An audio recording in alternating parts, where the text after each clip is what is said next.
అందరికీ praise lord. నేను మీ ఆదర్ల రవి. ఈరోజు మన మధ్యలో వర్తమానము ఏపీ అండ్ టిఎస్ మీడియా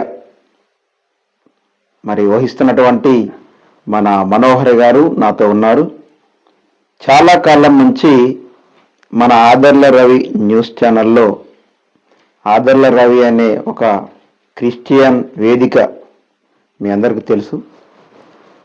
ఆ ఛానల్లో క్రైస్తవ్యంలో ఉన్నటువంటి బాధలు, కష్టాలు, పాస్టర్లు, యావత్ ప్రపంచం, భారతదేశం ఎదుర్కొంటున్నటువంటి సమస్యలన్నిటి గురించి మాట్లాడదాం, ఒకసారి డిస్కషన్ చేద్దాం అనేసి చాలా కాలం నుంచి మన మనోహర్ సోదరుడు, నా తమ్ముడు మనోహర్ గారు కోరుకున్నారు. చాలా సమయం నుంచి వెళ్ళి మనం వీడియోలు, తర్వాత నా హాస్పిటల్, ఇతరత్ర పనుల మీద ఏ రోజు కూడా మాకు సమయం కుదరలేదు. ఈరోజు దేవుడు మాకు ఒక మంచి సమయాన్ని అనుగ్రహించాడు ఇలా కలవడానికి. మరి దాన్ని బట్టి నేను ఎంతో సంతోషిస్తున్నాను. ముఖ్యంగా నా దగ్గరకు వచ్చి మనం వీడియో చేయాలి క్రైస్తవ్యం గురించి, అసలు క్రైస్తవ్యంలో ఉన్న లోటుపాట్లు ఏంటి, క్రైస్తవులు ఏమన్నా తప్పటడుగులు వేస్తా ఉన్నారా, మతోన్మాదులు మన మీద ఎందుకు ఇట్లాంటి యుద్ధాలు చేస్తా ఉన్నారు, మతోన్మాదులు యుద్ధాలు మన మీద చేస్తూ ఉంటే వాటిని మనం ఎలా ఓవర్కమ్ చేయాలి, ఎలా అధిగమించాలి, పాస్టర్లకు మనం ఎలా అండగా ఉండాలి, క్రైస్తవ్యానికి మనం ఎలా అండగా ఉండాలి అనేది మాట్లాడడానికి నా తమ్ముడు మనోహర్ వచ్చారు. మనోహర్ గారికి నా హృదయపూర్వక ధన్యవాదాలు, వందనాలు తెలియజేస్తున్నాను బ్రదర్. తమ్ముడు చాలా ప్రశ్నలు అడగాల అన్నారు.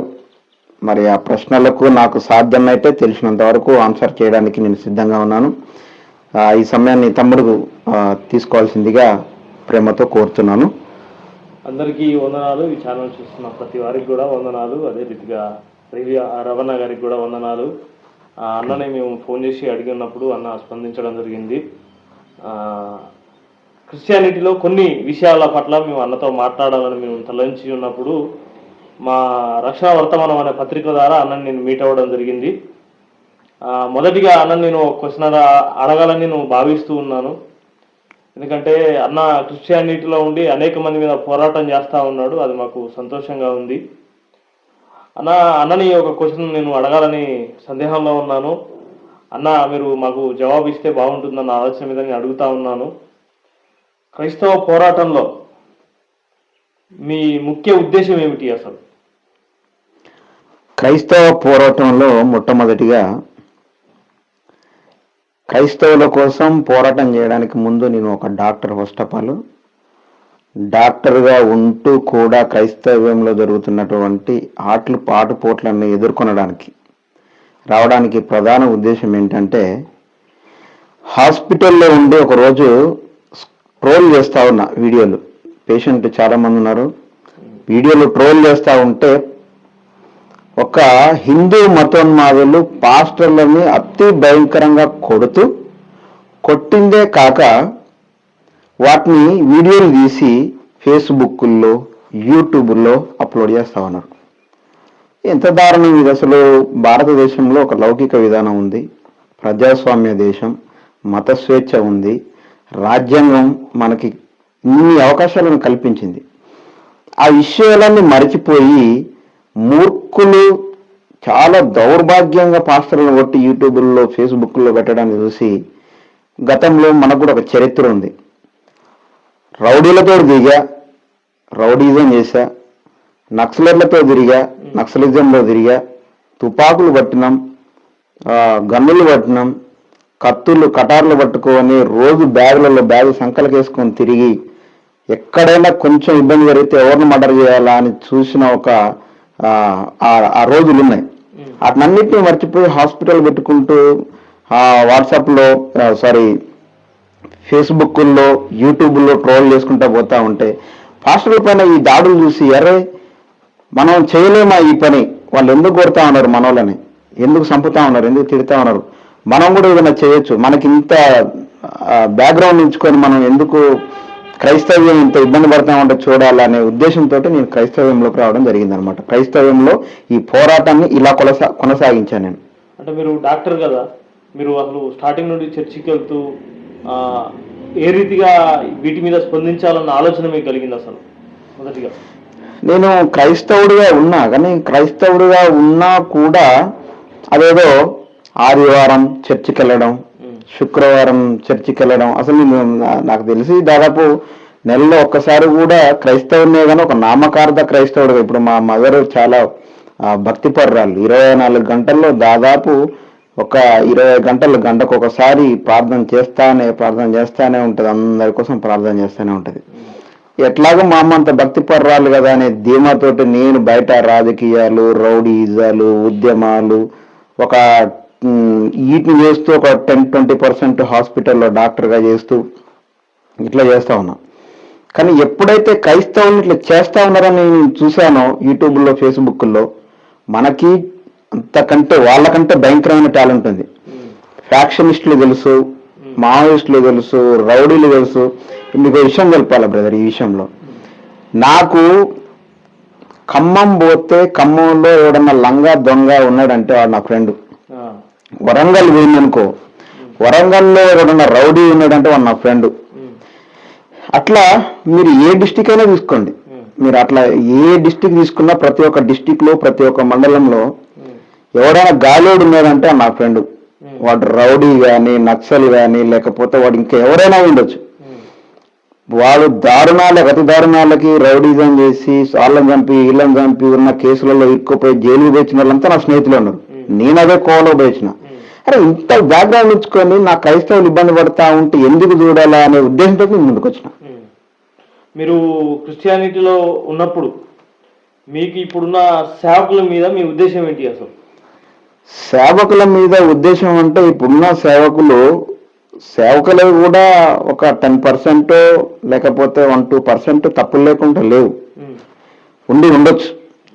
కానీ ఈ సేవకులు అనేటోళ్ళు కొంతమంది తమ పని తాము చేసుకుంటూ సువార్తలు చేయడానికి పోయినా, వాళ్ళ చర్చిలో వాళ్ళే ప్రార్థనలు పెట్టుకున్నా, తర్వాత లేకపోతే ఎక్కడైనా మీటింగ్లు పెట్టినా, ఎక్కడైనా సభలు పెట్టినా, ఈ మధ్య మతోన్మాదులు ఎక్కువైపు వాళ్ళ మీద దాడులు చేయడం బాగా జరుగుతూ ఉంది.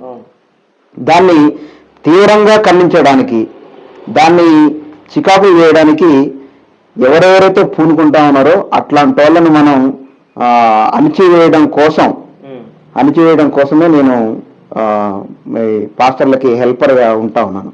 ఇప్పుడు ఈ క్రిస్టియానిటీలో ఈ పాస్టర్స్లలో పెద్ద పాస్టర్స్ ఉన్నారు. ఓకే, వాళ్ళు ఉన్నంత కాలం వారు ఎదుగుతూ ఉన్నారు. ఈ కింద ఉన్న పాస్టర్లు, చిన్న పాస్టర్లు ఎందుకు సమాజంలో ఎదగడం లేకపోతా ఉన్నారు? దానికి కారణం ఏంటి? అంటే ఇప్పుడు ఎదగడం అంటే ఏ విధంగా ఉంటుంది మీరంటే? ఎదగడం ఆర్థికంగా కానీ, సంఘాలలో విశ్వాసుల రీతిగా కానీ, ఒక స్టెప్ వారు పేదరికంలో నుండి ఒకేసారి ఉన్నత స్థాయికి వస్తా ఉన్నారు. మిగతా సేవకులు ఎందుకు ఉన్నత స్థాయికి రాలేకపోతా ఉన్నారు? ఎందుకు రాలేకపోతా ఉన్నారంటే పెద్ద పాస్టర్లలో కొంతమంది కూడా ఎట్లుందంటే, ఇప్పుడు మసిబూసి మారేడుగాయలు చేసే పాస్టర్లు బాగా అధికమైపోయారు. వాస్తవంగా మనం మతోన్మాదులను ఖండించడమే కాదు, ఫస్ట్ మన ఇల్లుని మనం చక్కబెట్టుకోవాలి. ఫస్ట్ మన ఇల్లుని మనం చక్కబెట్టుకుని ఉంటే పక్కనోడు వచ్చి మన మీద రాలేదు. ఇంకో విషయం చెప్పాలంటే మీకు, పెద్ద పాస్టర్లు అనేటోడు ఎవరెవరైతే ఉన్నారో ఒక లాంటి ధోరణి ప్రజలకు చూపించి చిన్న సంఘాలలో ఉన్న సంఘ సభ్యుల్ని కూడా వాళ్ళ సంఘాలలో కలుపుకొని సంఘాన్ని బిల్డ్ చేసుకొని ఆ బిల్డైన సంఘాన్ని ఆర్థికంగా కూడా బాగా సంపాదించుకోవడం వల్ల ఈ చిన్న పాస్టర్లు ఎవరైతే ఉన్నారో, ఇప్పుడు చిన్న పాస్టర్లు ఏం చేస్తారంటే 24/7 ఎవరికి జబ్బులు వచ్చినా, ఎవరికి రోగాలు వచ్చినా 24 గంటలు ప్రార్థన చేస్తూ, నువ్వు వాళ్ళ ఇంటికి ఎప్పుడైనా గృహకూడికలు పెట్టుకున్నప్పుడు గృహకూడికల్లో ఈ పాస్టర్ గారు వాళ్ళ ఛార్జీలు పెట్టుకొని పోయి గృహకూడికలు పెట్టినా కూడా వాళ్ళు వస్తే కనీసం వాళ్ళ పెట్రోల్ ఖర్చులకు కూడా సందాలు ఇవ్వకపోతే వాళ్ళ సొంత ఛార్జీలో పెట్టుకొని సేవ చేసే పాస్టర్లు కూడా ఇప్పుడు లేకపోలేదు. వాళ్ళ పరిస్థితులు అట్లా దిగజారిపోవడానికి ప్రధాన కారణం ఏంటంటే ఇక్కడ 2 అంశాలు ఉన్నాయి.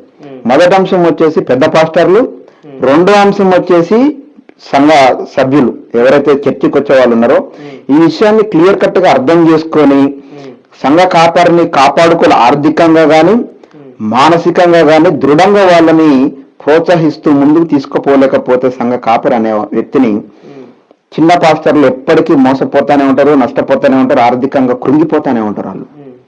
ఇది వాళ్ళకి వీళ్ళకి ఉన్న వ్యత్యాసం. మీరు ఇప్పుడున్న క్రిస్టియానిటీలో బయట చర్చిలలో కానీ సభలలో కానీ మిమ్మల్ని పిలిచి మీకు ఆర్థికంగా ఏమైనా సపోర్ట్ చేస్తూ ఉంటారా?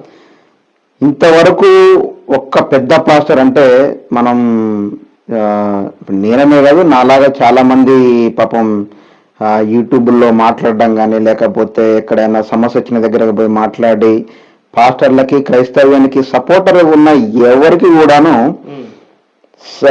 ఏ పెద్ద పాస్టర్ ఇంతవరకు ఫోన్ చేసి మాట్లాడలేదు, ఎవరు సపోర్టింగ్ లేదు. అసలు వాళ్ళది ఎట్లుందనంటే పెద్ద పాస్టర్ల వ్యవహారం ఎట్లుందంటే, నా సంఘం ఎంత బిల్డ్ అయింది, ఎంతమంది జనాలు వస్తా ఉన్నారు, ఎంతమంది స్ట్రెంత్ వస్తా ఉంది, ఎంతమంది ఎన్ని రోజుకి ఎన్ని సర్వీసులు ఇస్తా ఉన్నాం. అది సండే వచ్చింది మార్నింగ్ 6 to 8, 9 సంథింగ్ ఒకటి, 10 to 11 ఒకటి, 11 to 12 అట్లా సర్వీసులు. జనాలు ఎంతమంది వస్తారు, ఒక సర్వీస్కి ఎంతమంది వస్తారు, 2 సర్వీసులకి ఎంతమంది వస్తారు, 3 సర్వీసులకి ఎంతమంది వస్తారు, ఈ సర్వీసుల పరంగా జనాలు ఎంత వస్తున్నాయి, డబ్బులు ఎంత వస్తున్నాయి అనేది చూస్తా ఉన్నారు తప్ప అసలు ఎన్ని ఆత్మలు రక్షింపబడతా ఉన్నాయి, ఎన్ని ఆత్మలు పరలోక రాజ్యం పోతాయి, ఈ వచ్చిన మనుషులు మొత్తం ఎక్కడోళ్ళు. ఒకవేళ మీరు వస్తే గన ఎక్కడో పెద్ద పెద్ద మీటింగ్ సభలు మీరు మీ జిల్లాలో కానీ మీ మండలంలో కానీ పెట్టినప్పుడు రండి. కానీ మీ సంఘ కాపరి, మీ స్థానిక పాస్టర్ ఎవరైతే ఉన్నాడో, మిమ్మల్ని మీ ఆత్మ రక్షించిన పాస్టర్ ఎవరైతే ఉన్నారో ఆయన దగ్గర ఉండమని చెప్పేది లేదు. రండి రండి రండి రండి రండి నిండాలా, మా గ్రౌండ్ మొత్తం నిండాలా, మా జేబులు మొత్తం నిండాలనే ధోరణి తోటున్నారు అనమాట. అయితే ఈ క్రిస్టియానిటీలో మాకు తెలిసిన ఇన్ఫర్మేషన్ ఏంటంటే, ఈ యూట్యూబ్ ఛానల్స్ కానీ ఈ క్రిస్టియానిటీ మీద పోరాడే వాళ్ళకి రహస్యంగా డబ్బులు వస్తున్నాయి, వాళ్ళు అందుకే ఇట్లా మాట్లాడుతున్నారు అన్న ఒక కోణం. మీకు ఒక విషయం చెప్తా బ్రదర్, చెప్పండి. నేను ఆదర్ల రవి ఫౌండేషన్ అనేసి నాకు ఒక అకౌంట్ ఉంది, ఫౌండేషన్ ఉంది. ఆదర్ల రవి ఫౌండేషన్ కి ఒక అకౌంట్ ఉంది, బ్యాంక్ అకౌంట్. తర్వాత నా పర్సనల్ అకౌంట్లు ఉన్నాయి, మీకు చూపిస్తా. నేను ఇప్పుడు మీరు నా దగ్గర ఉన్నారు కాబట్టి నేను మీకు చూపిస్తా. నా అకౌంట్లో 10-20 రూపాయల కంటే ఎక్కువ లేవు, ఒకటి నా పర్సనల్ అకౌంట్లో. తర్వాత నా ఆదర్ల రవి ఫౌండేషన్ అకౌంట్లో ₹2.46 ఉన్నాయి. ఈ విషయం అయిపోయిన తర్వాత మనది ఏదైతే ఉందో ఈ సంభాషణ అయిపోయిన తర్వాత నేను మీకు చూపిస్తాను. ఎవరికైనా ఎంత దరిద్రానికైనా కూడా ఫౌండేషన్ లో మినిమం బ్యాలెన్స్ మెయింటైన్ చేయాలని బ్యాంకులు నాకు ఒకటే మెసేజ్ పెడతా ఉన్నారు. ₹2.46 అంటే అతి దారుణం. అది 25,000 రూపాయల అకౌంట్. అది అకౌంట్ ఓపెన్ చేసింది 25,000 రూపాయల అకౌంట్. దాంట్లో ఈ రోజు ₹2.46 ఉన్నాయి. అంటే ఎవరైనా వేస్తే నేను చూపియాను కదా, ఎవరైనా వేస్తే మీకు చెప్పను కదా, ఎవరైనా వేస్తే మీకు బ్యాంక్ డీటెయిల్స్ చూపియాను కదా. ₹2.46 అని ఎందుకు చెప్తానంటే అది ఆన్లైన్ సిస్టమ్. ప్రతిరోజు నాకు మార్నింగ్ కానీ ఈవినింగ్ కానీ ఆఫ్టర్నూన్ కానీ ఏదో ఒక సమయంలో నాకు మెసేజ్ వస్తుంది, బాబు మీ ఆదర్ల రవి ఫౌండేషన్ లో ₹2.46 మాత్రమే ఉన్నాయి, మినిమం బ్యాలెన్స్ అయినా మెయింటైన్ చేయను ఆయన అంటా ఉంది. ఏ క్రైస్తవుడు ఎక్కడి నుంచి మనకి అసలు ఎవరు రూపాయి పంపించేవాళ్ళు లేరు. ఎక్కడైనా సమస్యలు వచ్చినాయంటే మేము వీడియో మొత్తం మాట్లాడి పలానా దగ్గర సమస్య ఉంది అని అంటే సమస్యలో 10,000 మంది ఆ వీడియో చూస్తే అందులో 10 మంది కూడా మనిషికి 200, 300, 100 రూపాయలు పంపించిన వాళ్ళు మొత్తం 99% వాళ్ళే. కొద్దిగా ఎక్కువ మొత్తంలో పంపించిన వాళ్ళు 1-2 తప్ప ఇంకెవరు లేరు. మా అకౌంట్లలో 100 కాదు కదా, రూపాయలలో ఉన్నాయి ఇప్పుడు పైసలు. మీరు ఇట్లా క్రిస్టియానిటీ మీద మాట్లాడుతున్నందుకు మీకు డబ్బులు ఇచ్చి మాట్లాడిస్తున్నారన్న ఒక నినాదం ఇంతకుముందు వినపడిందండి. అదే రీతిగా ఇప్పుడున్న మీ ఉద్దేశం అంటే ఈ మతోన్మాదులు ఉన్నారు కదండి, అంటే క్రిస్టియానిటీ మీద బురదజల్లే వారు ఉన్నారు కదా, వారి పట్ల మీ యొక్క ఆలోచన ఏంటి? అసలు వాళ్ళు ఎందుకు క్రిస్టియానిటీ మీద ఎందుకు వ్యతిరేకత వస్తుంది? అసలు క్రిస్టియానిటీ మీద వ్యతిరేకత అంటే ఇప్పుడు ఒకటి చెప్తా బ్రదర్, నేను మన ఇద్దరం పక్కపక్కనే ఉన్నాం. పక్కపక్కన ఉన్నప్పుడు ఏమవుతుందని అంటే నా స్ట్రెంగ్త్ డెవలప్ అయిపోతుంది. నీ రాజ్యం ఇది, నీ సామ్రాజ్యం, నీ ఊరు, నీ సామ్రాజ్యంలో నేనున్నా. నీ సామ్రాజ్యంలో నా మనుషులు ఎక్కువైపోతా ఉన్నారు. నా మనుషులు ఎక్కువైపోతా ఉంటే నీకు కుళ్ళు పుట్టింది. ఫస్ట్ ఆఫ్ ఆల్ ఏంటంటే భారతదేశంలో హిందుత్వ దేశం ఇది భారతదేశం, ఇది హిందుత్వ దేశం. హిందుత్వ దేశంలో 100/100 హిందువులే ఉన్నారు. దీంట్లో ముస్లింలు కొంతమంది కలిసిండ్రు, సిక్కులు, జైనులు వాళ్ళ సంఖ్య తక్కువ ఉన్నా క్రైస్తవ్యం అనేది హిందువుల తర్వాత భారతదేశంలో పెరిగిపోతా ఉంది. ఇది ఎట్టి పరిస్థితుల్లోనూ మంచిది కాదు, భారతదేశానికి భంగం కలిగే ఒక అవకాశం ఉందనేసి ఎవరెవరైతే సంస్థలు ఉన్నాయో బీజేపీ, ఆర్ఎస్ఎస్, విశ్వ హిందూ పరిషత్తు, బజరంగ దళ్ ఇట్లాంటి సంస్థలు ఏదైతే ఉన్నాయో వీళ్ళు కరెక్ట్గా భారతదేశంలో ఉన్నటువంటి రౌడీలు ఎవరెవరైతే ఉన్నారో వాళ్ళందరినీ పోగేసి క్రైస్తవుల మీద దాడులు చేపించి వాళ్ళని కొట్టడాలు, సంపడాలు, నరకడాలు, చర్చిలు కూలగొట్టడాలు, తగలగొట్టడాలు ఎక్కడైనా మీరు చూసారా ఈ దారుణం? చర్చిల పైన వేరే మతస్థుడు వచ్చేసి జెండాలు కట్టడం అనే ధోరణి చూసారా? ఎప్పుడైనా బలవంతంగా ఒక వ్యక్తిని నాకు ఇష్టం లేని మాటని జై శ్రీరామ్ అనమని, జై హనుమాన్ అనమని, తర్వాత అట్లాంటి ఎవరెవరు చేయరు. ఇప్పుడు క్రైస్తవులు ఉన్నారు, ఇంతమంది క్రైస్తవులు ఉన్నారు భారతదేశంలో, ఇంతమంది క్రైస్తవులు ఉన్నారు. ఏ రోజైనా పోయి జై బోలో యేసు మహారాజుకి జై అని ఎప్పుడన్నా అన్నారా? ప్రైజులాడని చెప్పమన్నారా? దేవులకు వందనాలని చెప్పమని చెప్పిర్రా? చెప్పలేదు. ఎందుకనంటే వాళ్ళకున్న గౌరవం అది, బైబిల్ నేర్పిన విధానం అది. ఈ ఆర్ఎస్ఎస్, బీజేపీ, విశ్వ హిందూ పరిషత్తు, బజరంగ దళ్ అనేది ఏమైతే సంస్థలు ఉన్నాయో రౌడీజాలను, మోకాలను బాగా తయారు చేసి ఈ క్రైస్తవుల పైన దూకుడవడానికి దింపి వాళ్ళని ఎందుకు ఇంత హింస పెడతా ఉంది అని అంటే క్రైస్తవులు ఎక్కువైపోతా ఉన్నారు. అట్లా కావద్దు. దాన్ని మనం ఓవర్కమ్ చేయాలని అంటే వాళ్ళని కొట్టులు, సంపులు చేసి భయపెడితే ఇది ఆగిపోద్ది. ఇప్పుడున్న పరిస్థితులలో ఫెలోషిప్లు ఉన్నాయి, చాలా ఫెలోషిప్లు ఉన్నాయి క్రిస్టియానిటీలో. వాళ్ళు స్పందించకుండా మీరు ఎందుకు స్పందిస్తున్నారు? ఫెలోషిప్లలో ఉండేది ఎవరు? పాస్టర్లు. ఫెలోషిప్లలో ముఖ్యంగా ఫెలోషిప్ అని అంటేనే ఫెలోషిప్లు మొత్తం పెట్టుకుంది ఇది పాస్టర్ల కూటమి, ఒక యూనియన్. వీళ్ళు ఏంటంటే వాళ్ళు ఎందుకు స్పందించారంటే నా మీదకి వచ్చిన రోజు చూద్దాంలే, కరోనా ఒకడెక్కడన్నా వచ్చిందట, ఆ దేశంలో వచ్చిందట, ఆ రాష్ట్రంలో వచ్చిందట, ఇక మన రాష్ట్రం మన దేశానికి కూడా వచ్చిందట, మన రాష్ట్రంలో పక్క రాష్ట్రంలో వచ్చిందట, ఇగో మనకు కూడా మన మన మన మన రాష్ట్రంలో కూడా వచ్చిందట, పక్క జిల్లాలో వచ్చిందట, ఇక మన జిల్లాలో కూడా వచ్చిందట, మన మండలంలో వచ్చిందట, ఇంకా నా దగ్గరకు రాలేదనుకుంటారు. ఇక మన మండలంలో కూడా వచ్చిందట, మన ఊరికి రాలేదట అనుకునే లోపు వీడైపోతాం.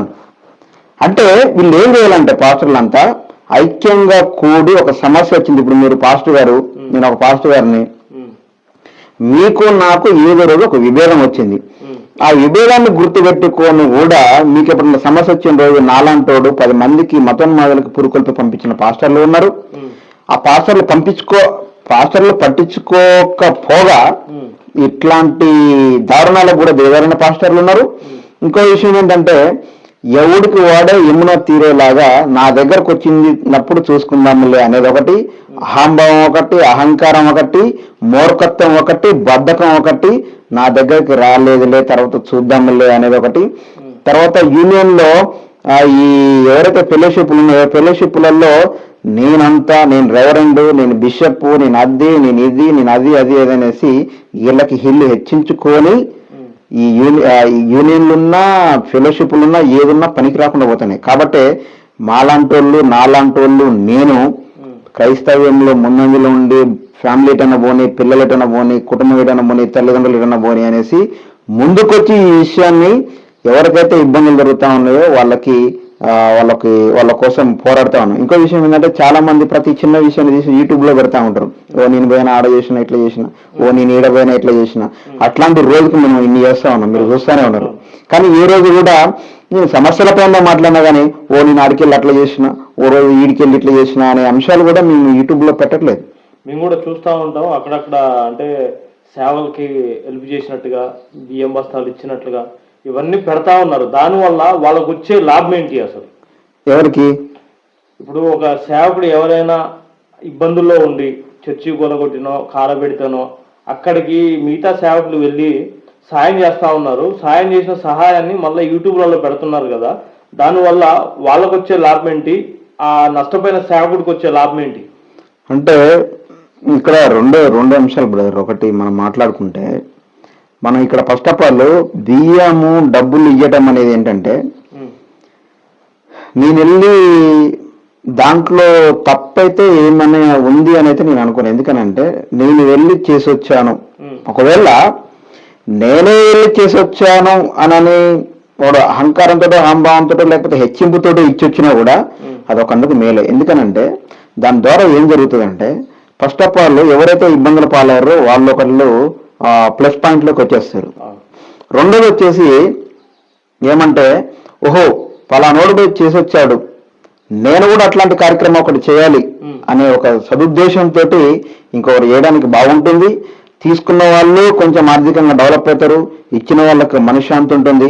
వాడు ఇచ్చినోడికి మనశ్శాంత, లేకపోతే అది అహంభావమా, లేకపోతే నాకు ఒక గర్వం నేను ఇచ్చిననే ఒక గౌరవం ఇచ్చిందా, లేకపోతే ఆ ఏ ఫీల్ అయినా కావచ్చు, కానీ దానివల్ల మంచి జరుగుతుంది తప్ప చెడైతే జరగదని నా ఉద్దేశం. ఈ మధ్యలో ఈ 2 నెలల క్రితం ఛత్తీస్గఢ్లో ఒక న్యూస్ ఒకటి జరిగింది. ఏంటి, అక్కడున్న పాస్టర్లు అందరూ కూడా సీఎం గారి ఇంటిని ముట్టడికి వెళ్ళారు. అక్కడున్న ఆ ప్రాంతంలో ఉన్న పాస్టర్లు అందరూ ఏకమై, పాస్టర్లు కాకుండా విశ్వాసులు కూడా అందరూ కలిసి దాదాపు కొన్ని వందల మంది అక్కడ ఉన్నటువంటి ఆ సీఎం గారి గృహాన్ని ముట్టడించడానికి గల కారణాలు ఏంటి? ఇప్పుడు ఒకటండి, ఒక పిల్లిని ఒక రూమ్లో బంధించి చూడండి, ఎప్పుడైనా సమస్యలు పోరాడుతూ పోరాడుతూ హింస పెడుతూ హింస పెడతా ఉంటే ఏం జరుగుతుందంటే, మనం ఒక రూమ్లో మీరు ఒక ప్లాన్ చేయండి. ఎప్పుడైనా మీకు మీ పెద్దవాళ్ళు అప్పుడు చెప్పుంటారు, ఒక పిల్లిని ఒక రూమ్లో పదే బంధించి దాన్ని తంతే అది ఒక సింహం కంటే అతి దారుణంగా నిలబడి మనని వెంటాడి చంపుతుంది అనేది ఒకటి ఉంది. ఎందుకంటే మనిషిని సింహాల్లాగా ఉన్న క్రైస్తవుల్ని ఒక పిల్లిలాగా చూసి లోన బంధించి ఎప్పుడైతే భయంకరమైన హింసలు పెడతా ఉన్నారో, ఆయన సీఎం కాదు ప్రైమ్ మినిస్టర్ అయినా కూడా వదిలిపెట్టారు క్రైస్తవులు. ఇప్పుడున్న పరిస్థితులలో మరి అదే రీతిగా తెలంగాణలో కూడా చాలా వరకు జరుగుతూ ఉన్నాయి గొడవలు కానివ్వండి, పాస్టర్లను కొట్టడం కానివ్వండి. ఆంధ్ర తెలంగాణ అయితే మరి ఛత్తీస్గఢ్లో ఉన్న కదలిక ఈ తెలుగు రాష్ట్రాల్లో ఎందుకు లేదు?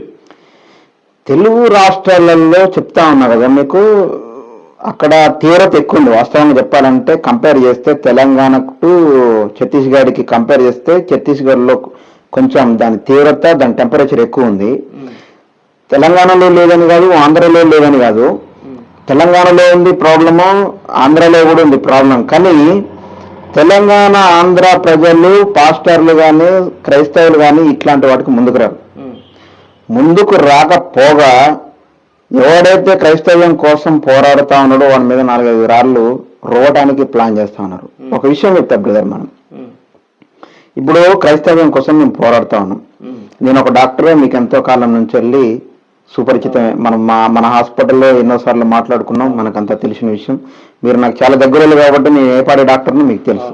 ఇప్పుడు విషయం ఏంటంటే, హాస్పిటల్ని దాదాపు 80% ఆఫ్ చేసి క్రైస్తవ్యం కోసం నేను టైం అంతా వెచ్చించి వీడియోలు చేయటం, సమస్యలు ఉన్న దగ్గర పోయి పరిష్కరించి రావడానికి మనం దీనికోసం ముందుకెళ్తా ఉన్నాం. ఇప్పుడు ఈ సందర్భంలో మనకి ఆర్థిక పరిస్థితులు అనేది చాలా ముఖ్యమైనది. అసలు అన్నిటికంటే ముఖ్యమైనది. ఈ రోజు పొద్దున రోడ్డు మీద కాలు పెట్టాలి అని అంటే పైసలు లేకుంటే పని కాదు. అయితే క్రైస్తవులు, ఎంతమంది క్రైస్తవులు ఉన్నారు భారతదేశంలో, కానీ ఎవరికైనా సమస్య వచ్చింది అని అంటే, ఇప్పుడు హాస్పిటల్లో ఫర్ ఎగ్జాంపుల్ ఏమైనా రోగం వచ్చింది అని అంటే హాస్పిటల్లో డాక్టరు అమ్మ 1,00,000 రూపాయలు అయితే ఏంటి ఇస్తారు, 10 లక్షలు ఏంటి ఇస్తారు, 5 లక్షలు ఏంటి ఇస్తారు. చిన్న జ్వరానికి కూడా 50,000, 60,000, లక్షలు పెట్టిన వాళ్ళు ఉన్నారు. దేవుడు మనం ఇంత కాచి కాపాడి దీవిస్తా ఉంటే కూడా, మేము క్రైస్తవం కోసం ఇంత పోరాడుతూ ఉంటే, ఒక క్రైస్తవుడు కూడా మీరు ఈ పోరాటంలో మీకోసం మేము ఇట్లాంటి సహకారం ఉంది, మా బ్యాక్ బోన్, మీకు బ్యాక్ బోన్ లాగా మేము ఉంటాం, ముందుకెళ్ళండి మీరు అనేసి నా చేసి చెప్పే క్రైస్తవులు అసలు నాకు తెలంగాణలో తక్కువ, ఆంధ్రలో తక్కువ, ఇతర రాష్ట్రాలలో కూడా చాలా తక్కువ. క్రైస్తవుల మైండ్ సెట్ ఎట్లా ఫిక్స్ అయిపోయిందనంటే, నా దగ్గరకు వచ్చినప్పుడు చూద్దాంలే అనే ధరని, చేద్దాంలే అనే ఒక థాట్ తప్ప, ప్రజెంట్ సిచ్యువేషన్ ఇట్లాంటి వాళ్ళకి మనం సహకరిస్తే వాళ్ళు అనేక మందికి సహకారం చేస్తారు. ఎట్లాగో మనం పోలేం, మనకు పిరిగితనం ఉంది, మనకి పని ఉంది అంటే వాళ్ళ సమస్యలు చెప్తా ఉన్నాను నేను మీకు. నాకు పిరిగితనం, నేను పోలేను, నాకు సమస్యలు ఉన్నాయి, నేను పోలేను, నాకు జాబ్ ఉంది, నేను పోలేను అన్ని అనుకున్నప్పుడు పోయేవాడికైనా నువ్వు తోడ్పాటు ఇవ్వాలి కదా. మరి అది కూడా లేకుండా పోయింది. ఇట్లాంటి క్రైస్తవంలో అందుకే మన ఛత్తీస్గఢ్కి, తెలంగాణకి, ఆంధ్రప్రదేశ్కి ఎవరికి కంపేర్ చేసినా సమస్యలు అయితే ఛత్తీస్గఢ్లో ఎక్కువ ఉన్నాయి. తెలంగాణలో తక్కువ ఉన్నా, ఆంధ్రాలో తక్కువ ఉన్నా కానీ క్రైస్తవులందరూ ప్రతి విషయానికి ముందుకు రావాలనేది నా కోరిక. మరి ఎందుకని వీరు అంటే ఎవరి స్వార్థం వాళ్ళే ఎందుకు అని అట్లా ఆలోచిస్తా ఉన్నారు అంటే? ఇప్పుడు డినామినేషన్లు ఎక్కువైపోయినాయి. ఇది నా సంఘం, అది ఆ సంఘం, ఇది ఈ సంఘం, ఆయన ఆ మనిషి ఈ మనిషి. మీరు ఈ విషయంలో నేను చెప్తున్నా, ఏ డినామినేషన్ అయినా కూడా కెప్టెన్ ఒక్కడే, he's name of Jesus Christ. మనకి కెప్టెన్ ఒక్కడే ఉన్నాడు, దేవుడు. నువ్వు ఏ డినామినేషన్, ఏ ప్రార్థన కనబో, అమెరికాలో మోకాళ్ళే, ఆఫ్ఘనిస్తాన్లో మోకాళ్ళే, పాకిస్తాన్లో మోకాలు వేసి ప్రార్థన చేయి, ఇండియాలో మోకాలు వేసి ప్రార్థన చేయి. నువ్వు ఎక్కడి నుంచి ప్రార్థన చేసినా పోయేది మాత్రం దేవుడి దగ్గరికి. దేవుడు మనకు ఒక్కడే. కాబట్టి ప్రజలందరూ క్రైస్తవుల కోసం పోరాడేటోళ్ళని, ప్రపంచంలో ఉన్న పాస్టర్లందరినీ సమానంగా చూస్తూ వాళ్ళకి ఆదరణ ఇవ్వాలి తప్పితే ఈ డినామినేషన్ నాది, ఆ డినామినేషన్ నీది, ఈయన మావోడు, ఆయన మావోడు. ఇంకోటి ఏంటంటే క్రైస్తవంలో కులపిచ్చులు కూడా పోలే. ఇంకా అన్నీ ఉన్నాయి వీళ్ళ దగ్గర. కులపిచ్చి ఉంది, ఛాయా పిచ్చి ఉంది, ప్రాంతం పిచ్చి ఉంది, డినామినేషన్ పిచ్చి ఉంది, చాలా పిచ్చులు ఉన్నాయి. పేరుకే క్రైస్తవులు అయిపోయారు కానీ తమ స్వబుద్ధిని ఆధారం చేసుకొని నడుస్తా ఉన్నారు. సామెతల్లో రాసినట్టు తమ స్వబుద్ధిని ఆధారం చేసుకొని ఇంకా నడుస్తా ఉన్నారు. కానీ దేవుడి ఏమనుకుంటా ఉన్నాడో, ఏం ఆలోచిస్తా ఉన్నాడో ఆ పరంగా మేము ముందుకు పోవాలి అనే ఆలోచన మాత్రం ఎట్టి పరిస్థితుల్లో లేదు. దేవుడు ఏం కావాలని కోరుకుంటా ఉన్నాడో ఆయన చేయట్లేరు. వీళ్ళు ఏం కావాలనుకుంటున్నారో దేవుడు చేయాలని కోరుకుంటా ఉన్నారు వీళ్ళు. మరి ఇప్పుడున్న సేవకులు, కులాలు, ఈ సంఘాలు మా సంఘం మా కులపోడు అని చెప్పి అంటూ ఉన్నారు కదా, వారిని దేవుడు లైక్ చేస్తాడా అలా అనేవారిని? దేవుడు మీకు తెలుసు ఆ విషయం. దేవుడు అట్లా వ్యవహరించేవారు, అట్లా వ్యవహార శైలి ఉన్న వాళ్ళని ఎవరిని కూడా అంటే యాక్సెప్ట్ చేయడు. దానికి ఎట్లా చేస్తాడు యాక్సెప్ట్? నేను అనుకుంటున్నానంటే దేవుడు పక్షపాతి అనుకుంటున్నాను. ఎందుకంటే పెద్ద కులాల వారికి ఒకలాగా, తక్కువ కులాల వారికి ఒకలాగా ఉన్నాడేమో అని నేను అనుకుంటున్నాను, నా అభిప్రాయం. ఎందుకంటే బయట ఇప్పుడు మా కులపై గారు చాలా ఇప్పుడున్న పరిస్థితులలో నాకు తెలిసి బంజారా ఫెలోషిప్ అని ఇట్లా ఏ క్యాస్ట్కి సంబంధించిన ఆ క్యాస్ట్ ఫెలోషిప్లు పెట్టారు కదా, వాళ్ళందరికీ దేవుడు ఈయనేనా, వాళ్ళ కోణంలో ఇంకెవరైనా ఉన్నారా? మూర్ఖులకి మూఢత్వమే కానీ జ్ఞానం రాదని బైబిల్లో ఉంది. మనుషుడు తమ స్వబుద్ధిని ఆధారం చేసుకొని, బైబిల్ని ఆధారం చేసుకోలేవాడు, తమ స్వబుద్ధిని ఆధారం చేసుకున్నాడు. కాబట్టి ఇది నా క్యాస్ట్, ఈ క్యాస్ట్ సంఘం నాది, మా క్యాస్టులు మొత్తం నా సంఘానికి వస్తాండ్రు, ఇది మా పలానా క్యాస్ట్ సంఘం, పలానా క్యాస్ట్ సంఘం, పలానా క్యాస్ట్ సంఘం, పలానా ఊరు సంఘం. నీ ఊరైతే పక్కన ఊరోడు నీ చర్చికి రావద్దని లేదు, పక్కన క్యాస్టోడు నీ క్యాస్ట్లోకి ప్రార్థనకు రావద్దని లేదు. దేవుడు ఒక్కడే, ఆయనే ప్రభు అయిన క్రీస్తు. ఆయనలో బాప్తిజం తీసుకొని రక్షణ పొందినోడు ఎవడైనా కూడా దేవుడు ఒక్కడే ఉండాలి. కులము, మతము, జాతి, ప్రాంతం, మనిషి విభేదాలు లేకుండా ఈ తారతమ్యాలు ఏదైతే ఉన్నాయో ఎప్పుడైతే వాటిని విడిచిపెట్టి వాడు దేవునితో ఏకమై ఉంటాడో అప్పుడే తప్ప అప్పటిదాకా వాడు క్రైస్తవుడన్నా నేను నమ్మను, పాస్టర్ అన్నా నమ్మను, సంఘం అన్నా కూడా నమ్మను. ఇట్లాంటి పిచ్చి పిచ్చి వేసే ధోరణి పాస్టర్లు, సంఘాలు ఏవైతే ఉన్నాయో దేవుడు ఖచ్చితంగా వాటిని చూస్తాడు. ఇప్పటికైనా ఈ వీడియో ముఖంగా ఇట్లాంటి ధోరణి ఎవరికైతే ఉందో మార్చుకుంటే దేవుడు ఇష్టపడతాడు, మనందరం కూడా సక్రమంగా ఉంటాం. మీ డిస్ట్రిక్ట్ కూడా నాకు తెలిసి చాలా వినపడ్డాయని అనుకుంటున్నాను. ఏంటంటే బంజారా ట్రైబల్ ఫెలోషిప్ ఒకటి, ట్రైబల్ ఎస్టీ ట్రైబల్ అని ఇట్లా కొన్ని కోణాలలో, మాదిగా ఫెలోషిప్ ఒకటి, మాల ఫెలోషిప్ ఒకటి అని ఇట్లా కొన్ని వినపడతా ఉన్నాయి. మరి వాటి పట్ల మీ అభిప్రాయం, అసలు మీ ఉద్దేశం ఏంటి? మీరు కూడా అట్లా ఏమైనా సపోర్ట్ చేస్తున్నారా? మా కులం వరకే అని, లేకపోతే మా క్యాస్ట్ వరకే అన్న ఆలోచన మీకేమైనా? బ్రదర్, మీకు ఒక మాట చెప్తా. ఇప్పటి వరకు నాకు మీరు చెప్పే వరకు కూడా బంజారా ఫెలోషిప్ అని, ఎస్సీ మాల ఫెలోషిప్ అని, ఎస్సీ మాదిగ ఫెలోషిప్ అని ఇట్లాంటి విభేదాలు ఉన్నాయి అని ఇప్పటి వరకు నాకు తెలియదు. ఇప్పుడు తెలుసుకున్న తర్వాత మీ ద్వారా చాలా ఆశ్చర్యంగా ఉంది. ఒక విషయం ఏంటంటే, ఎవడైనా బుద్ధిహీనుడు ఇటువంటి పనులకి వాడు పాస్టర్ అని, అందుకే ఒక్కోసారి కోపం వస్తూ ఉంటది. మతోన్మాదులని నేను ఇంతకుముందు ఎంత భయంకరంగా తిట్టానో మీకు తెలుసు. పాస్టర్లను కూడా ఒక్కోసారి అట్లా తిట్టాలనిపిస్తుంది. వీళ్ళు చేసే చెకలకి, వీళ్ళు చేసే వేషాలకి అసలు ఏందిరా బాబు ఇదంతా దరిద్రం అని అనిపిస్తుంది. కానీ పాస్టర్లను అంటే బాగోదు, ఎందుకు వాళ్ళ కోసమే నేను కష్టపడేది అనే ఒక మళ్ళీ ఆలోచనతోటి తగ్గించుకొని ఆగిపోతా ఉన్నాను తప్ప, ఇప్పుడు ఎవరినైనా మతోన్మాదులనైనా పాస్టర్లైనా తిట్టాలనే ఉద్దేశం కాదు. నేను ఒక డాక్టర్ని, మనకు తిట్టాలని బూతుల్లో పుస్తకాలు మనం రాసుకోలేదు. ఉద్యమాలు చేసినాం, రౌడీజం, రాజకీయాలు అన్నీ చేసి వచ్చిన దాని కోణాలలో నుంచి వెళ్ళి వచ్చిన కోపంలో నుంచి, బాధలో నుంచి వెళ్ళి, ఆవేశంలో నుంచి వచ్చిన మాటలే ఆ బూతులు అయిపోయినాయి వాళ్ళకి, మతోన్మాదులకు. కానీ అట్లా ఎవరు తప్పితే పాస్టర్లు తప్పించినా వస్తే మనకి, కానీ వాళ్ళకు ఒక గౌరవం ఇస్తాను. కానీ వాళ్ళు దాన్ని కనిపెడతలేరు. కనీసం మనుషులకు కాదు, దేవుడు కూడా భయపడతలేరు. వారు దేవుడు కూడా భయపడతలేదు కాబట్టి బంజారా ఫెలోషిప్, సిమాల fellowship, Madiga fellowship, Chaudhary fellowship, ఇంకో ఫెలోషిప్, ఇన్ని ఫెలోషిప్లు పెట్టిండ దేవుడు ఎక్కడైనా.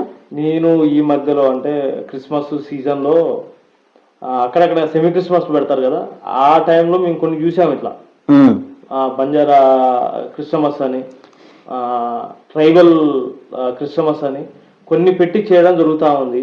ప్రియమైన క్రైస్తవులారా, ప్రియమైన సంఘ కాపరులారా, క్రైస్తవ సంఘాలు సభ్యులకు అందరికీ, యావత్ ప్రపంచంలో ఉన్న తెలుగు, భారత, ఇండియన్ ప్రపంచంలో ఉన్న ప్రతి ఒక్కరికి నేను తెలియజేసేది ఏంటంటే, దయచేసి మనకి కులాలు మతాలు ఏం లేవు. క్రైస్తవ్యం కూడా మతం అనే పిచ్చిధరణ మీకు వద్దు. క్రైస్తవ్యం అనేది మతం కాదు, అది ఒక మంచి మార్గం. మనకు మతాలు లేవు, కులాలు లేవు, ప్రాంతాలు లేవు. అర్థమవుతా ఉందా? భాషలు అంటే మనం మనం తెలంగాణలో ఉన్నాం కాబట్టి మన భాష మారిద్దేమో కానీ, పక్క రాష్ట్రం పోతే ఆ భాష మారిద్దేమో కానీ, ప్రపంచవ్యాప్తంగా ఒక ఒక ఇంగ్లీషే మాట్లాడుకుంటారేమో కానీ దేవుడు మాత్రం ఎట్టి పరిస్థితుల్లో మారడు. మనకు ఒక్కడే దేవుడు. ఫెలోషిప్లు, పిచ్చి పిచ్చి వేషాలు వేయద్దు. కాస్త ఆలోచించండి. క్రైస్తవ్యాన్ని ఇంకా దిగజారే పరిస్థితికి తీసుకురావద్దు అనేది ప్రతి ఒక్కరికి నేను తెలియజేసే నా యొక్క చిన్న కోరిక. దీన్ని తప్పకుండా మీరు అందరూ ఫాలో అవ్వాలని కోరుకుంటా ఉన్నాను. ఈ పోరాటంలో మీరు ఇప్పుడు ఉన్న ఈ క్రిస్టియానిటీ మీద ఒక పోరాటమే చేస్తా ఉన్నారు, ఒక యుద్ధమే చేస్తా ఉన్నారు, ఇది క్రైస్తవుల కోసం.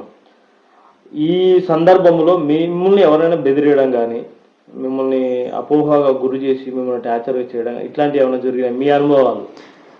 ఫస్ట్ నేను క్రైస్తవ్యం కోసం పోరాడి యూట్యూబ్లో వీడియో ఎట్లా పెట్టాలో కూడా తెలియని పరిస్థితిలో హమారా ప్రసాద్ అని ఒకడు ఉన్నాడు. ఫస్ట్ వాడు పాస్టర్లను కొడతా ఉంటే ఈయన్ని ఏం చేస్తే బాగుంటది అనేసి నిద్రపోకుండా ఆలోచించిన రోజున వాడికి ఫోన్ చేసి అతి భయంకరంగా వాడితో నేను మాట్లాడిన తర్వాత, చాలాసార్లు మాట్లాడిన తర్వాత వాడే నా మీద మర్డర్ ప్లాన్ వేశాడు చాలాసార్లు. హమారా ప్రసాద్ అనేటోడు. వాడి తరపున చాలా మంది నాకు కాల్స్ చేసి చంపుతా అన్నారు, ఎక్కడున్నారా అని బేరిచ్చిర్రు. రోజుకి దాదాపు 2200 నుంచి 3000 ఫోన్ కాల్స్. నేను అంటే 2200 నుంచి 3000 కాల్స్లో ఏ 300-400 కాల్స్ క్రిస్టియన్ ఉంటే, మిగతా మొత్తం నువ్వు ఎక్కడున్నావు, నీ అడ్రస్ ఎక్కడ, నేను చంపుతామని బేరించిన వాళ్ళు మాత్రమే ఉన్నారు. హమారా ప్రసాద్ అనేటోడు నన్ను చంపడానికి కూడా వివిధ రకాలైనటువంటి మర్డర్ ప్లాన్లకు కూడా ప్లాన్ చేశాడని తెలిసింది. నేను లైవ్ లో కూడా విన్నాను. వాడే లైవ్ లో ఉండడం ఎందుకు, నీ బొక్కలు మొత్తం చూర నరుకుతారని లైవ్ లో కూడా పెట్టుకొని చేసుకున్నాడు. తర్వాత ఎంతో మంది నీకు ఫోన్ చేసి మా అమర ప్రసాద్ అని అంతగానం తిడతావా, నేను ఏత్తం తీర్థం ఏడను అన్నారు. అరే ఏత్తం తీర్థం అంటే నా అడ్రస్ చెప్తున్నా రారా బాబు. ఒకవేళ మీరు గెలిస్తే మీరే మొగోళ్ళు, మీరే హీరోలు, ఓడిపోతే నేనే జీరోని, మీరు రాండ్రా చూసుకుందాం అనేసి ఎప్పుడైతే ఖబర్దార్ అని నేను మాటిచ్చానో మొత్తం మూసుకొని ఇప్పటి వరకు ఒక 1 year వరకు వచ్చినాయి నాకు అట్లా కాల్స్. చంపుతా అని బేరిచ్చి అది చేసిన వాళ్ళు ఒక 1 year వరకు వచ్చినాయి. కానీ ఇప్పుడు నేను స్టార్ట్ చేసి దాదాపు 5-6 సంవత్సరాలు. ఈ 5-6 సంవత్సరాలలో ఒక సంవత్సరం వచ్చినాయి. కానీ ఎప్పుడైనా నన్ను ఎవరైనా బేరితీయడం చూద్దాం, టేస్ట్ కోసం ఏమైనా చూద్దామని 4 సంవత్సరాల బట్టి వెయిట్ చేస్తా ఉన్నా. ఇంతవరకు ఒక కాల్ రావడం కాదు కదా. అసలు ఆర్దర్ల రవి అని అంటేనే వాడికి ఫోన్ చేసి అవసరంగా మనం ఎందుకు ఆగాయిపోవడం అనే ఒక భయాందోళనలో ఇరుక్కుపోయారు. నాకు ఫోన్ చేసేంత ధైర్యం ఎవరికి లేదు. ఒకవేళ అట్లాంటి ధైర్యం ఎవరికన్నా వచ్చినా దాన్ని ముక్కలు తుంచి పారేస్తాను నేను. ఇప్పుడు ఉన్న పరిస్థితులలో హిందూ సోదరులందరూ కూడా క్రైస్తవానికి వ్యతిరేకంగా ఉంటారా, లేకపోతే అందరు సమానత్వంగా ఉండి దీంట్లో మహానీయులు కొంతమంది ఎవరన్నా కావాలని ఇచ్చేసే వాళ్ళు ఉన్నారా? లేదు బ్రదర్, ఇక్కడ ఒక విషయం, హిందువులు అంటే చాలా మంచోళ్ళు. హిందువులు అంటేనే చాలా మంచోళ్ళు. ఎందుకంటే మనది హిందూ బ్యాక్గ్రౌండ్ నుంచే వచ్చినాం.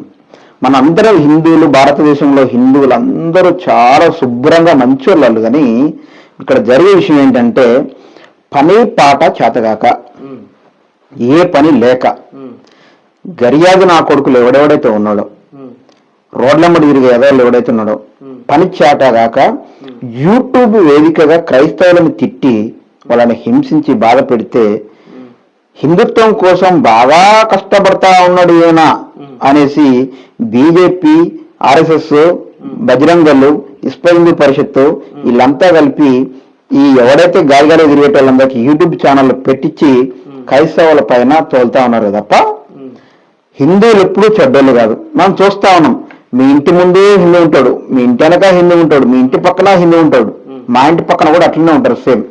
కానీ ఏ రోజు కూడా వాళ్ళకి తారతమ్యం లేదు, వాళ్ళకి మనకి విభేదాలు లేవు, కలిసిమెలిసి ఉన్నాం. అసలు మతం అనే ముచ్చట ఏనాడు కూడా గుర్తురాలేదు. నేను ఇన్ని వీడియోలు పెడతా ఉంటా, ఇన్ని చేస్తా ఉంటా కదా. నా ఇంటి ముందు హిందూ, ఇంటి వెనక హిందూ, ఇంటి పక్కన హిందూ, కుడి ఎడమ మొత్తం హిందువులే. ఏనాడైనా రవాణాను ఇట్లా ఎందుకు చేస్తా ఉన్నామని ఎవరు బాధపడలేదు కాక వాళ్ళు సంతోషపడ్డారు. ఇంకా మా హిందువులలో ఇట్లాంటి మూర్ఖులు కూడా బయటకు వచ్చిర్రా, క్రైస్తవం ఇట్లా తంతా ఉన్నారా. నా వీడియోలు చేసి హిందూ ప్రజలు, నా సోదరులు ఎంతోమంది నాకు ఫోన్లు చేసి నిజంగా భారతదేశం ఎట్లయిపోతా ఉందన్నా, క్రైస్తవులు, హిందువులు, ముస్లింలు ఎట్లా కలిసి ఉన్నారన్నా, ఇప్పుడేందన్నా ఇట్లా అయిపోతా ఉందని అని మహా బాధపడే నా సోదరులు, హిందూ సోదరులు ఎంతోమంది ఉన్నారు. హిందువులకి క్రైస్తవ మతానికి అసలు సంబంధం లేదు, వాళ్ళు వీళ్ళు కలిసిమెలిసి ఉండే బ్రతికే మంచి జీవితం. కానీ హిందువుల్లో నుంచి కొంతమంది మత పిచ్చతోటి, కొంతమంది పనిపాడ చేతగాక ఇట్లాంటి వేషం వేసుకున్న వాళ్ళే మన క్రైస్తవులను ఇబ్బంది పెడతా ఉన్నారు తప్ప హిందువులు చాలా మంచి మనుషులు. ఇప్పుడు మీ ఉద్దేశం, నా ఆలోచన ఏంటంటే ఈ క్రైస్తవ సహోదరులు, హిందూ సహోదరులు ఇద్దరు కూడా ఒక తాటి మీదకి వస్తే జరిగే ప్రమాదం కానీ జరిగే నష్టం కానీ అంటే ఇద్దరు ఏమన్నా ఇబ్బంది ఉందా? అంటే క్రైస్తవులు అండ్ హిందూ సోదరులు ఒక తాటి మీదకి వస్తే ఎవరైనా నష్టపోయేది కానీ ఎవరికైనా నష్టం కలిగించేది కానీ ఏమైనా ఆలోచన ఉందా?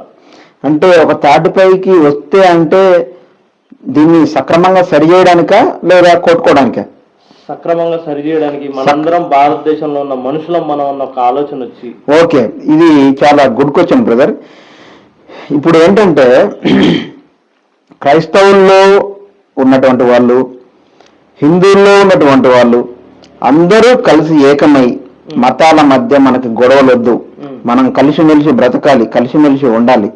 కాబట్టి క్రైస్తవుల నుంచి వెళ్ళి మీరు, హిందువుల నుంచి వెళ్ళి మేము, ఎవరైనా ఓవర్ చేస్తే వాళ్ళని మనం ఏదో ఒక పరంగా ఆపడానికి ప్రయత్నం చేద్దాం. గొడవలు వద్దు, మీ స్వార్థలేదో మీరు చేసుకోండి, మా భక్తి ఏదో మేము చేసుకుంటామని హిందువుల నుంచి వెళ్ళి బయటికి రావాలి, క్రైస్తవుల నుంచి బయటికి రావాలి, ముస్లింల నుంచి బయటికి రావాలి, బౌద్ధులు, సిక్కులు, జైనులు ఎవరెవరైతే ఉన్నారో అన్ని మతాలను ఫస్ట్ వాళ్ళ ఇల్లు వాళ్ళు సక్రమంగా పెట్టుకోవాలి. ఇప్పుడు మీరు మార్నింగ్ ఎవరైనా మనము మీకు పచ్చిగా చెప్పాలంటే మోషన్ పోతాం, మీరు పోతారు, అందరూ పోతారు.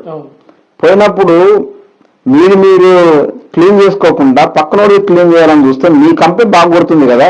ఫస్ట్ మీ కంపెనీ క్లియర్ చేసుకున్న తర్వాత పక్కనోడివి చేయడానికి ఏమన్నా ఆస్కారం ఉంటే చేయొచ్చు.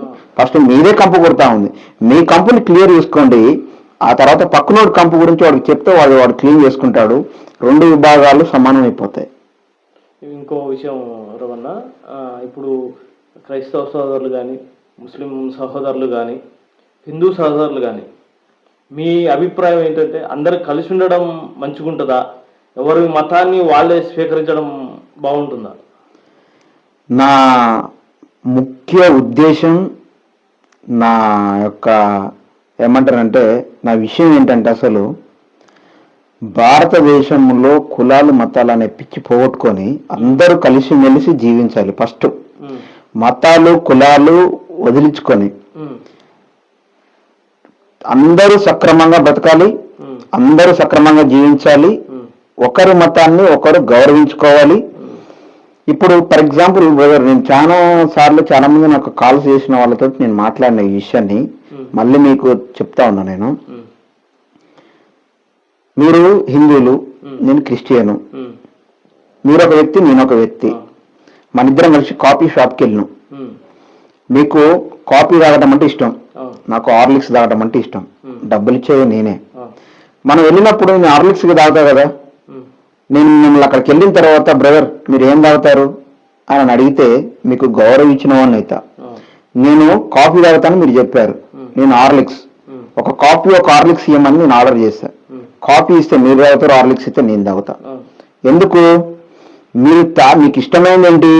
కాఫీ. కాఫీ. మీ కాఫీని నేను గౌరవించి మీ అభిప్రాయాన్ని నేను గౌరవించి మీకు కాఫీ ఇప్పించా. అవును, నాకు ఇష్టం కాబట్టి నా హార్లిక్స్ తాగా. అవును, మతాలు, కులాలు, ప్రాంతాలు కూడా సేమ్ ఇదే ఉదాహరణలాగా ఉండాల. మీ మతాన్ని నేను గౌరవించాలి, నా మతాన్ని మీరు గౌరవించాలి. ఒకరి మతాల మధ్య గొడవలు పెట్టి చిచ్చులు పెట్టేటోళ్ళు ఈ మధ్య మొగోళ్ళు కాదు, బాగా కరాట కళ్యాణి లాంటి ఆడోళ్ళు కూడా చెలరేగిపోతా ఉన్నారు. ఎక్కడ వీళ్ళు మీరు పూర్వకాలంలో చూసుకున్నట్టయితే ఎక్కడైనా జంతువులు ఇట్లా చనిపోయి వాటి అస్థి పంజరాలు మొత్తం ఒక దగ్గర శవం లాగా పడేసి ఉంచితే గద్దలు వస్తాయి పీక్కు తినడానికి. ఉమ్, క్రైస్తవుడు ఎక్కడన్నా ఏదైనా చిన్న ప్రాబ్లం వచ్చింది, క్రైస్తవులకు పలానా దగ్గర ఏదో చిన్న మిస్టేక్ చేసిందట అంటే రాబందుల్లాగా పోతా ఉన్నారు వీళ్ళు. మొత్తం రాబందుల్లాగా వెళ్ళి క్రైస్తవులు పీక్కు తింటా ఉన్నారు. ఆ కరాటే కళ్యాణ్ అయితే మనుషులు తింటగా అనిపిస్తుంది ఒక్కోసారి. అట్లాంటి వ్యవహార శైలులు హిందువుల్లో కానీ, క్రైస్తవుల్లో కానీ, ముస్లింలో కానీ, భారతదేశంలో ఎన్ని కులాలు, ఎన్ని మతాలు, ఎన్ని ప్రాంతాలు, ఎన్ని భాషలు ఉన్నాయో అందరూ సమానంగా బ్రతకాలని చూడండి. అంతే తప్పితే మీరు గొడవలు పెట్టుకొని చిచ్చులు పెట్టి మతాల మధ్య కులాల మధ్య గొడవలు పెట్టి ప్రాంతాల మధ్య గొడవలు పెట్టి చిచ్చు లేపకూడదు అనేది నా ముఖ్య ఉద్దేశం. మరి ఈ మన మధ్యలోకి వచ్చినటువంటి ఎన్ని రోజుల నుంచి వెళ్ళి బ్రదర్ మనం మాట్లాడాలన్నారు. తప్పకుండా కొన్ని నెలలుగా మిమ్మల్ని నేను కోరుతా ఉన్నా, మీరు ఈరోజు సమయం ఇచ్చారు. బ్రదర్ మంచి ప్యాడ్ ప్లేయరు, మంచిగా తర్వాత ఒక న్యూస్ పత్రిక కూడా మన క్రైస్తవుల పేర వర్తమానం, ఏం పేరు పెట్టారు దానికి, రక్షణ వర్తమానం ఏపీ అండ్ టిఎస్. ఒక ఆయనకి ఏమీ అది లేదు, భేదం లేదు, తెలంగాణకు పెడదామని ఏపీకి తెలంగాణకు కలిపి మంచి క్రైస్తవుల ఏదైతే ఈ ఫెలోషిప్లు ఉన్నాయో పాస్టర్లందరినీ ఏకం చేసుకొని ముందుకు పోదాం, మనందరం కలిసి ముందుకు పోదాం, సమస్యలు ఏమైనా మాట్లాడదామనేసి పెట్టారు. దానికి చాలా సంతోషం బ్రదర్ గారికి. మరి ఇంత సమయాన్ని వచ్చి సంతోషంగా మాట్లాడి మంచి అమూల్యమైన ప్రశ్నలు అడిగించినందుకు మరి మనోహర్ గారికి నా హృదయపూర్వక ధన్యవాదాలు. Thank you so much. అందరూ కులం మతం భేదాలు లేకుండా కలిసిమెలిసి జీవిస్తారని కోరుకుంటూ అందరికీ నమస్కారం. ప్రైజ్ లార్డ్, జై భీమ్. నేను మీ ఆదర్ల రవి.